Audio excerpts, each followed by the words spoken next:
नाज़रीन गिरामी अस्सलामु अलैकुम वरहमतुल्लाहि वबरकातुहू। सीधी बात के ताज़ा तरीन ख़बरों में आप लोगों का इस्तक़बाल है। आइए सबसे पहले आज की सुर्खियों पर नज़र करते हैं। जर्मनी इंटरनेशनल कुरान मुसाबका, केरला के हाफिज़ ताहा उवैस को अव्वल पोजीशन, एजाज़ कुरान ने मुझे ये कामयाबी अता की, ताहा हुसैन का बयान। 11/26 मुंबई हमले का मास्टरमाइंड लश्कर तैयबा ज़कीउर रहमान लखवी की गिरफ्तारी। अखिलेश यादव ने कहा, मैं नहीं लगवाऊंगा कोरोना वैक्सीन, बीजेपी पर नहीं है भरोसा। किसान तहरीक के दौरान फिर एक मौत, खुदकुशी नोट में फिर मोदी हुकूमत को ठहराया गया जिम्मेदार। असम 1.5 साल तक डिटेंशन सेंटर में रखे जाने के बाद मोहम्मद नूर हुसैन और उनकी फैमिली को हिंदुस्तानी करार दिया गया। उत्तर प्रदेश जैन के मुजस्समे को नुकसान पहुंचाने वाली एबीवीपी के 4 कारकुनों की रुकनीत रद्द हो गई। पीएमसी बैंक कर्ज मामला मुहकमे, ईडी ने परवीन रावत की जायदाद जब्त कर ली।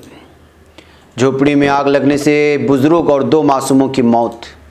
साल 2021 तुर्की के हर शोबे में तरक्की करने का साल साबित होगा, सदर दुगान का बयान। चश्मे अमन ऑपरेशन इलाके में दाखिल होने की मजीद कोशिश नाकाम। अमेरिकी सेनेट ने ट्रंप के वेटो को पार करते हुए दिफाई बजट की मंजूरी दे दी। इराक करकुक में दाइश के बम हमले में एक फौजी जाँ बहा। इमरान खान ने तीका की जानिब से बेघर पाकिस्तानियों के लिए तामीर करदा पनाहगाह का इफ्तिताह कर दिया। नाज़रीन गिरामी अस्सलामु अलैकुम वरहमतुल्लाहि वबरकातुहू। सीधी बात के ताज़ा तरीन ख़बरों में आप लोगों का इस्तक़बाल है। नाज़रीन गिरामी, दिन भर की कुछ अहम तरीन ख़बरें लेकर के आप लोगों की खिदमत में हाजिर हुआ हूँ। तफसीलात में जाने से पहले मैं आपको इत्तला कर दूँ कि आज के दोनों प्राइम टाइम शाये हो चुके हैं। जिन अहबाब ने नहीं देखा, जाएँ देखें, दूसरों तक फैलाने की कोशिश करें, लिंक को शेयर करें। इदारे की मजबूती आप लोगों की मजबूती है। नाज़रीन गिरामी, पहली ख़बर जर्मनी से आ रही है, केरला से वाबस्ता ख़बर है। जर्मनी में जमीयतुल अहिब्बा अल कुरान के ज़ेर एहतिमाम मुनाकिदा इंटरनेशनल कुरान मुकाबले में केरला के ताहा हुसैन ने पहला मकाम हासिल करके रियासत व मुल्क का नाम रोशन किया है। ये बात जामिया मरकज़ सक़ाफ़िया सुन्निया की जारी करदा रिलीज़ में कही गई है। रिलीज़ के मुताबिक इस मुकाबले में 20 से ज़ायद ममालिक के हुफ़ाज़ क़ुरा शरीक के मुसाबका रहे। ये मुसाबका आलमी सतह पर काफ़ी अहमियत का हामिल रहा।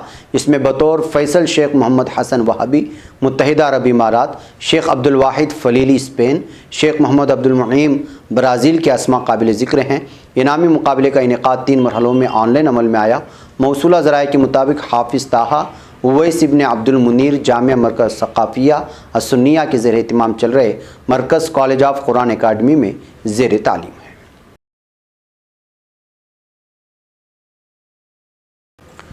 नाज़रीन, मुंबई हमले का मास्टरमाइंड और दहशतगर्द नामी एक तंजीम से वाबस्ता ज़कीउर रहमान लखवी को गिरफ़्तार कर लिया गया है।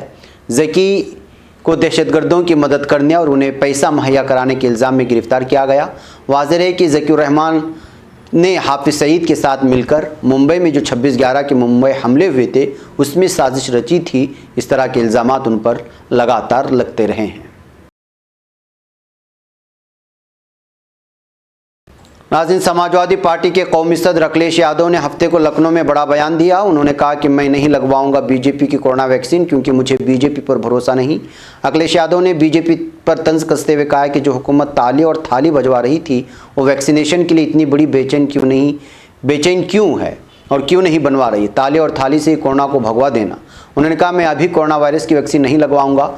मैं बीजेपी की वैक्सीन पर कैसे भरोसा कर सकता हूं? जब हमारी हुकूमत बनेगी तो सभी को मुफ्त वैक्सीन मिलेगी। हम बीजेपी की वैक्सीन नहीं लगवा सकते।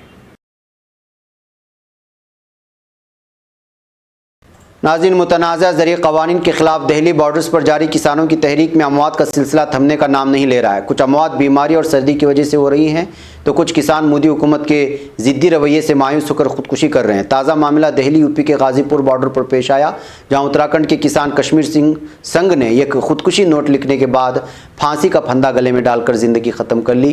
गाज़ीपुर बॉर्डर पर 1 जनवरी को 57 साल गुलतान सिंह की मौत के गम से अभी मुजाहिरीन बाहर भी नहीं निकले थे कि ताज़ा मामले ने उन्हें मज़ीद रंज में मुब्तला कर दिया है। नाज़रीन, तकरीबन 1.5 साल तक गैरकानूनी शहरी के तौर पर डिटेंशन सेंटर में रखने के बाद आसाम के मोहम्मद नूर हुसैन उनकी फैमिली को अब हिंदुस्तानी करार दिया गया है। इंडियन एक्सप्रेस की रिपोर्ट के मुताबिक 34 साला हुसैन, उनकी बीवी सहीरा बेगम और उनके 2 नाबालिग बच्चों को फॉरेनर्स ट्रिब्यूनल ने हिंदुस्तानी ठहराया है। मोहम्मद नूर हुसैन आसाम में अदालगरी ज़िले के लाडांग गांव के रहने वाले हैं और गुवाहाटी में रिक्शा चलाते हैं। उन्होंने कहा, हमें फ़ख्र है कि हम हिंदुस्तानी हैं, हम आसाम के हैं। उन्होंने हम पर बांग्लादेशी होने का गलत इल्ज़ाम लगाया था और कहा था कि हम गैरकानूनी ढंग से बॉर्डर पार करके आए हैं, ये कैसे मुमकिन हो सकता है, मैं यहाँ पैदा हुआ था।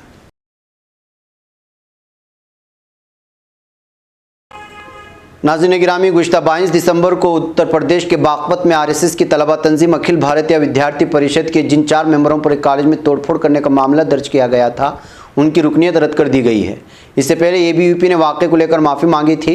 इंडियन एक्सप्रेस की एक रिपोर्ट के मुताबिक एबीवीपी के 4 मेंबरों ने मुबैना तौर पर बड़ौत में वाक़ दिगंबर जैन कॉलेज में लगाई गई शरत देवी के मुजस्समे को नुकसान पहुँचाया था, जिन्हें जैन कम्युनिटी के लोग पूछते हैं।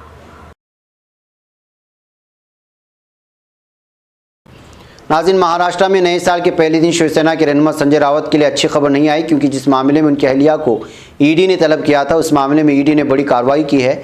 मुंबई 1 जनवरी यूएनआई महकमे ईडी ने आज यहां पीएमसी बैंक के कर्ज धोखाधड़ी मामले में शिवसेना रहनुमा संजय रावत की अहलिया वर्षा रावत के साथी परवीन रावत की 72 करोड़ रुपये की जायदादें जब्त कर ली हैं।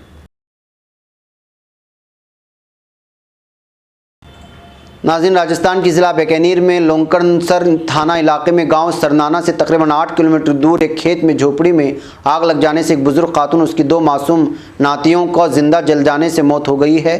थाना इंचार्ज ईश्वर प्रसाद जांकर ने बताया कि कल रात तकरीबन 1 बजे इस हादसे में दाही देवी अपनी 2 नातनों अनीता और मोनिका की मौत हो गई। नाज़रीन, सदर रजब तैयब एर्दोगान ने साल 2021 को हर शोबे में तुर्की का सितारा चमकने वाला 1 साल बनने की तमन्ना का इजहार किया है। तुर्क सदर ने इलाजी खोमरखान पुल और टनल की इफ्तिताई तकरीब में इस्तांबुल से वीडियो कॉन्फ्रेंस के जरिए शिरकत की।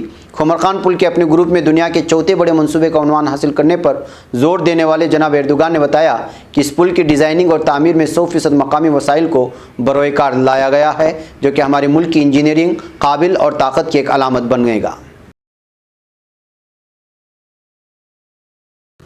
नाज़रीन, शाम में चश्मे अमन ऑपरेशन इलाके में सरायत करने की कोशिश में होने वाले पीकेके वाईपीजी के 3 दहशतगर्दों को गैर फ़ाल बना दिया गया है।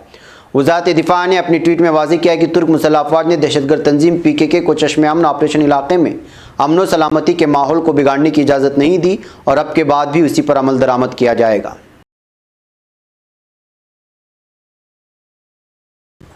नाज़रीन, अमरीकी सदर डोनाल्ड ट्रंप की जानिब से इससे कबल वेटो करदा 2021 की दिफाई बजट के ऐवान नुमाइंदगान के बाद सेनेट में 2/3 वोटों के साथ मंजूरी दे दी गई है।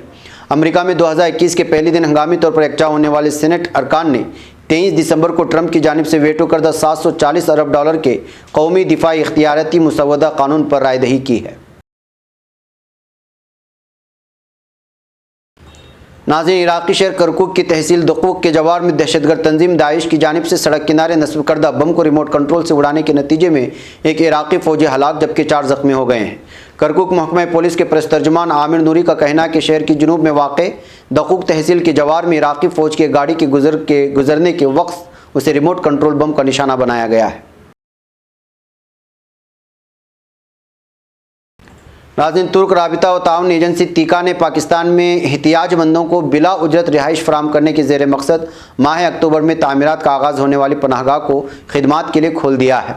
दारुल हुकूमत इस्लामाबाद की तुर्नुल महल्ले में मुनक़िदा इफ्तिताई तकरीब में वज़ीर आज़म इमरान खान, तुर्की के इस्लामाबाद में सफ़ीर मुस्तफ़ा योरादाकल, तीका पाकिस्तान कोआर्डिनेटर गयूक खान उम्मत समेत भारी तादाद में आला शख्सियात ने शिरकत की थी। नाज़रीन गिरामी, ये थी कुछ अहम तरीन खबरें जो दिन भर से आई हुई थी, आप लोगों के सामने रख दी गई। मुझे यहाँ पर इजाज़त दें, इंशाल्लाह फिर आप लोगों से मुलाकात होगी। अस्सलामु अलैकुम रहमतुल्लाहि व बरकातुहू।